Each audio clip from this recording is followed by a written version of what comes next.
से अगर आपको बिज़नेस लोन लेना हो, क्या क्या एलिजिबिलिटी होती है, क्या क्या इंटरेस्ट रेट लगता है, क्या क्या डॉक्यूमेंट की रिक्वायरमेंट रहती है, सब कुछ इस वीडियो में डिस्कस करेंगे। तो वीडियो को स्टार्ट करते हैं। सबसे पहले हम लोग डिस्कस करेंगे कि लेंडिंग कार्ड की यूएसपी क्या हैं, क्या क्या ऐसी यूएसपी हैं जो बाकी एनबीएफसी में नहीं है, जो लेंडिंग कार्ड में है। लेंडिंग कार्ड की सबसे अच्छी जो मुझे यूएसपी लगती है कि मिनिमम अगर आपको 10 लाख का भी टर्नओवर है महीने में, अगर आप 80-90 हज़ार रुपये के आसपास भी अगर ट्रांजेक्शन कर रहे हो बैंक में, तो ये आपकी एलिजिबिलिटी बना सकता है। ये बोथ साइड रेंटेड का एक्सेप्टेड करता है। अगर आपका ऑफिस और आपका घर दोनों अगर रेंटेड है तो ये लोग एक्सेप्ट कर लेंगे। एम प्रोफाइल को भी ये लोग लोन कर देते हैं, यानी जो मुस्लिम प्रोफाइल्स होती हैं ये पैन इंडिया लोन करते हैं। इनका प्रोसेस पूरा ऑनलाइन रहता है और मिनिमम 1 ईयर का अगर आपका बिजनेस विंटेज है ना, तो भी ये लोग कर सकते हैं। मतलब 1 ईयर ओल्ड अगर आपका बिजनेस रजिस्ट्रेशन है। नेक्स्ट हम लोग बात करेंगे एलिजिबिलिटी के बारे में, क्या एलिजिबिलिटी होती है लैंडिंग कार्ड में। लैंडिंग कार्ड में सबसे पहले सिविल जो है आपका 700 प्लस होना चाहिए, यानी कि आपकी सिविल हिस्ट्री होनी चाहिए। चाहे आपका क्रेडिट कार्ड पहले से हो या फिर आपने लोन पहले से लिया, मतलब कोई ना कोई आपकी सिविल हिस्ट्री होनी चाहिए। जो नए पर्सन है उन लोगों को नहीं मिलेगा, मतलब आपके पास सिविल हिस्ट्री होनी चाहिए। सेकंड, लोन का टाइम में जो रहता है अप टू 36 मंथ, मतलब 3 साल के लिए लोन देते हैं। अप टू जो रहता है लोन का अमाउंट का जो रेंज है, ये लोग 50,000 से 2 करोड़ रुपये तक का फंड करते हैं। ठीक है, एक इसमें तो 50,000 से 2 करोड़ रुपये का फंड करते हैं। एज की अगर हम बात करें तो लोग 21 ईयर्स से 65 ईयर तक ये लोग लोन करते हैं। ठीक है, इसके बाद हम लोग बात करें बिजनेस स्टेबिलिटी की, तो आपका मिनिमम 1 ईयर ओल्ड बिजनेस होना चाहिए। 1 साल अगर पुराना आपका बिजनेस है तो आपका हो जाएगा। आपकी जो ये लोग जो कंपनी एक्सेप्टेड करते हैं वो पीसी कंपनी, यानी 1% company, LLP, private limited, partnership, proprietorship company को एक्सेप्टेड करते हैं। अब हम बात करेंगे इंटरेस्ट रेट के बारे में। तो इन लोगों का जो इंटरेस्ट रेट रहता है वो स्टार्टिंग फ्रॉम 21 रहता है, जो मैक्सिमम 39 तक जा सकता है रिड्यूसिंग में। सेकंड, प्रोसेसिंग फ़ीस की अगर हम लोग बात करें तो प्रोसेसिंग फ़ीस जो है वो अप टू 3% तक रहती है, प्लस जीएसटी जो भी, मतलब 2-3% जो अप टू 3% तक हो सकती है। चार्जेस की अगर हम लोग बात करें, चार्जेस में क्या होता है कि अगर नेक्स्ट रजिस्ट्रेशन करवाते हैं हम लोग तो उस टाइम पे 30 रुपये पर रजिस्ट्रेशन, जब आपका लोन अमाउंट डिसबर्समेंट से पहले नेक्स्ट रजिस्ट्रेशन होता है तो उसमें 30 रुपीज़ पर रजिस्ट्रेशन। अगर आपका लेट पेमेंट हो रहा है तो लेट पेमेंट चार्जेस में लोग क्या करते हैं, 300 रुपीज़ तो overdue instalment of the loan लगता है, मतलब 300 रुपीज़ तो आपको उसमें लगेगा। सेकंड, ये 0.1% पर डे के हिसाब से overdue instalment of the loan लगाते हैं। यानी कि जैसे मान लो आपकी 1 तारीख की आपकी अगर इंस्टॉलमेंट थी 10,000 रुपये की, अगर आपने नहीं भरी है तो पर डे 0.1% के हिसाब से आपको ओवर ड्यू चार्जेस लगने लगेगा। यानी कि मंथली आपको 3% का ये लोग इंटरेस्ट रेट उस लगाएंगे जो आपको ओवर ड्यू रहेगा। डिसऑनर चार्जेस की बात करें, अगर आपको कोई भी चेक अगर डिसऑनर्ड हो जाता है, चेक बाउंस हो जाता है, तो 150 रुपीज़ लगते हैं। या आपका कोई ईसीएस या नेक्स्ट का जो ट्रांजेक्शन है वो अगर डिसऑनर्ड हो जाता है तो 20 रुपये यहाँ पर चार्जेस लगेगा। ठीक है, नेक्स्ट हम लोग फोर क्लोजर की बात करें तो अगर आप फोर क्लोजर करते हो या प्री पेमेंट करते हो तो आपका 0 चार्जेस है। ठीक है, उसमें किसी भी तरह कोई चार्जेस नहीं ले रहे हैं। अगर आप अकाउंट मैपिंग में अगर आप कोई चेंजेस करवा दो तो 500 रुपीज़ पर रिक्वेस्ट के हिसाब से लोग चार्ज करते हैं। इसके बाद हम लोग बात करेंगे डॉक्यूमेंट के बारे में कि क्या क्या डॉक्यूमेंट की रिक्वायरमेंट है। तो डॉक्यूमेंट में अगर आपकी प्रॉपराइटरशिप कंपनी है तो pan card, Aadhaar card, photo, business registration proof, bank statement of the last 12 month, यहाँ पे 1 साल के बैंक स्टेटमेंट की रिक्वायरमेंट रहती है। ये लोग सेविंग और करंट दोनों एक्सेप्टेड करते हैं। और ऑफिस का address proof and 1 year ITR with financial. अगर आपका बैंक स्टेटमेंट स्ट्रॉन्ग है ना तो ITR की रिक्वायरमेंट नहीं रहती है। सेकंड, पार्टनरशिप कंपनी की बात कर, पार्टनरशिप कंपनी में PAN card of the partners, Aadhaar card of the partners, photos of the partner, business registration proof, partnership deed लगेगी, bank statement of the last 12 month का लगेगा, 1 ईयर ITR विद फाइनेंशियल और office status proof. और ITR मैंने आपको बता दिया, अगर आपकी बैंकिंग स्टॉक में तो ITR भी नहीं लगेगा। अगर प्राइवेट लिमिटेड LLP की बात करें तो जो भी डायरेक्टर हैं उनके पैन कार्ड, उनके आधार कार्ड, उनके photos, business registration proof, bank statement last 12 month, company pan card, 1 year ITR financial, office status. और इसके अलावा अगर और भी कोई डॉक्यूमेंट की अगर रिक्वायरमेंट रहेगी तो लोग आपसे मांग सकें। बट हाँ, जो मैंने बताया ये डॉक्यूमेंट आपके पास हो। लैंडिंग कार्ड में अगर आप कोई फाइल लॉगिन करते हो, अगर आप एज ए DSA वो कोई फ़ाइल लॉगिन कर रहे हो या आप डायरेक्टली कोई फ़ाइल लॉगिन कर रहे हो, तो जब रिजेक्ट होती है फ़ाइल तो उसमें रीजन्स लिखे होते हैं। तो वो जो रीजन होते हैं उनके मीन्स क्या होता है, उन रीजन का मतलब क्या होता है कि वो रिजेक्ट हुई है, उन्होंने एक रीज़न लिख दिया, रीज़न का मतलब क्या है, तो वो सब कुछ हम डिस्कस करेंगे वीडियो में। तो वीडियो को लास्ट तक देखिएगा। हम लोग वीडियो को स्टार्ट करते हैं। तो सबसे पहले हम लोग रीजन के बाद डिस्कस करेंगे रिजेक्शन के रीज़न। तो पहला रीज़न आता है, वो आता है lack of financial discipline inconsistent revenue recent past. ठीक है, इसका मतलब ये होता है आपका बिजनेस बहुत अच्छा चल रहा है, आपकी बैंकिंग बहुत अच्छी चल रही है, बट लास्ट 3 मंथ में अगर आपका बिजनेस फॉल हो गया है, उस केस में लैंडिंग कार्ड आपकी फाइल को रिजेक्ट कर सकता है। लैंडिंग कार्ड बोलता है कि आपका स्टार्टिंग में बिजनेस ठीक हो, बट लास्ट 3 मंथ में बिजनेस अच्छा होने, फॉल ना हो।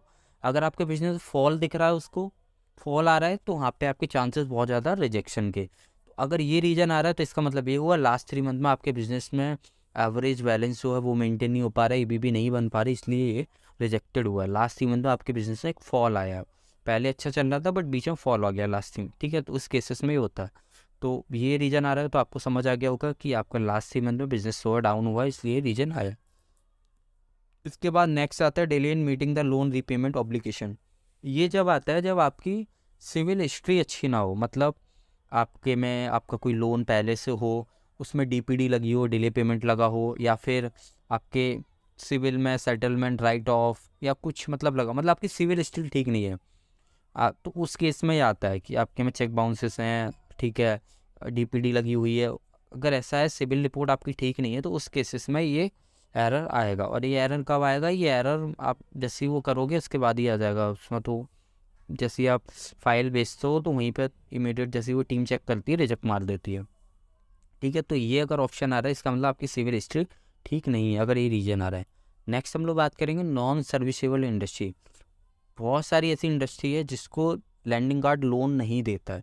अगर उस इंडस्ट्री में आपका बिजनेस बिलोंग करता है, तो ये रिजेक्शन का रीज़न आपको आ सकता है। मतलब ऐसी इंडस्ट्री जिसको लैंडिंग कार्ड ने नेगेटिव प्रोफाइल में डाल रखा है।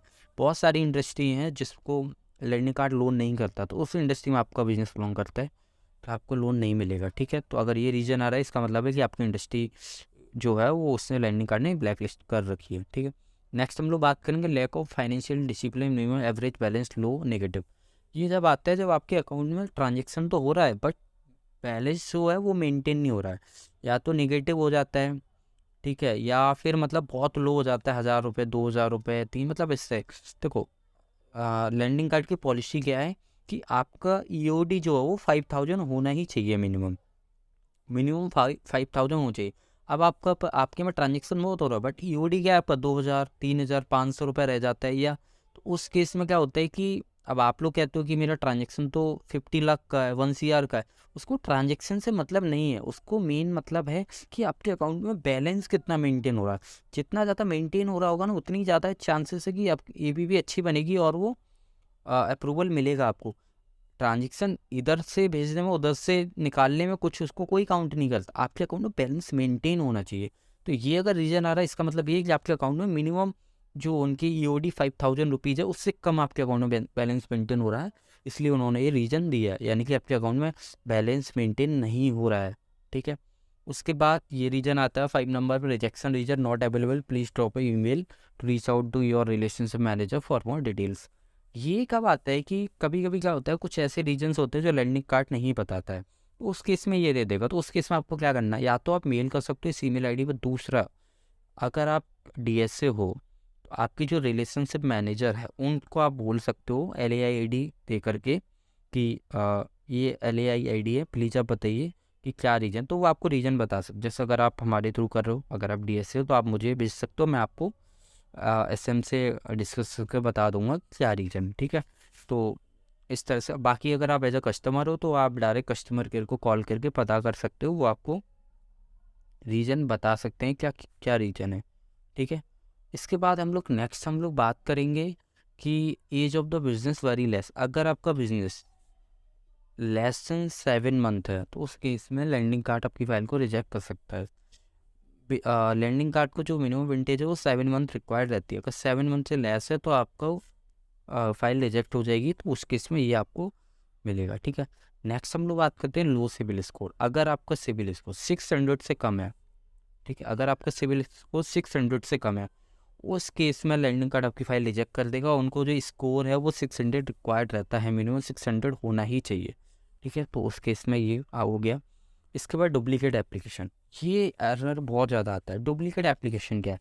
डुप्लीकेट एप्लीकेशन का मीन्स होता है अगर किसी कस्टमर या डीएसए ने फाइल जो लॉगिन की है वो विदिन 90 डेज़ की है, यानी कि 90 दिन यानी 3 महीने में के अंदर की है, तो आपके में ये एरर आएगा। मान लो किसी ने लॉगिन की फाइल ऑलरेडी, कस्टमर ने डायरेक्ट की लैंडिंग कार्ड के वेबसाइट पे जाके या किसी डीएसए ने की, उसके 90 दिन के अंडर अगर आप करोगे लॉगिन, री अप्लाई करोगे तो ये एरर आएगा। आप 90 डेज़ के बाद ही री अप्लाई कर सकते हो। अगर किसी कस्टमर ने या डीएसए ने फाइल लॉगिन कर रखी है तो नेक्स्ट जो री अप्लाई होगा वो 90 डेज़ के बाद होगा, और उसका रिजेक्ट हो गया तो अगर 90 डेज से अगर आप पहले अप्लाई करोगे तो आपको ये रीज़न मिलेगा रिजेक्शन का, ठीक है। तो इस चीज़ का आप याद रखिएगा। अगर ये रीज़न आ रहा है तो या तो कस्टमर ने अप्लाई किया हुआ है, अभी 90 डेज़ नहीं हुए, या किसी डीएसए ने अप्लाई किया, मतलब किसी ने फाइल अप्लाई की हुई है और उसकी जो ऑलरेडी एंट्री लैंडिंग कार्ड में है उस।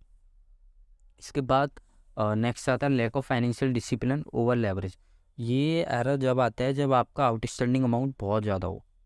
अगर आप पहले से आपके पास 2-3 लोन है या लोन अमाउंट बहुत ज़्यादा है, 30 लाख 25 जो भी है, बहुत ज़्यादा लोन अमाउंट आउटस्टैंडिंग, जैसे मान लो रिसेंटली आपने कोई लोन लिया है 20 लाख का, 25 लाख का, तो उस केस में क्या होता है आउटस्टैंडिंग अमाउंट बहुत ज़्यादा होता है। तो वो केसेस में आपको ये एरर आ सकता है, आपका आउटस्टैंडिंग अमाउंट बहुत ज़्यादा, ऑब्लिगेशन आ रहे हैं, आपकी बैंकिंग अब आपकी बैंकिंग के हिसाब से आपके पास ऑलरेडी पहले से ही ज़्यादा लोन है, तो उस केस में लैंडिंग कार्ड आपको कोई भी नहीं करेगा, फंडिंग नहीं करेगा।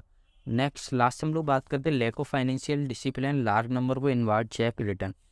ये जब पीरियड ये जो रीज़न आता है वो जब आता है कि सपोज आपकी बैंकिंग में चेक बाउंस हुए। मैं वो चेक बाउंस की बात नहीं कर रहा हूँ जो ईएमआई वाले होते हैं, मैं वो बात कर रहा हूँ आपकी बैंकिंग में भी चेक बाउंसेस होते हैं। अगर आपके अकाउंट में पैसे नहीं है बट आपने ज़्यादा उसका चेक लगा दिया तो वो बाउंस हो जाएगा, निगेटिव हो जाएगा, वहाँ पर निगेटिव बैलेंस शो होने लगता है।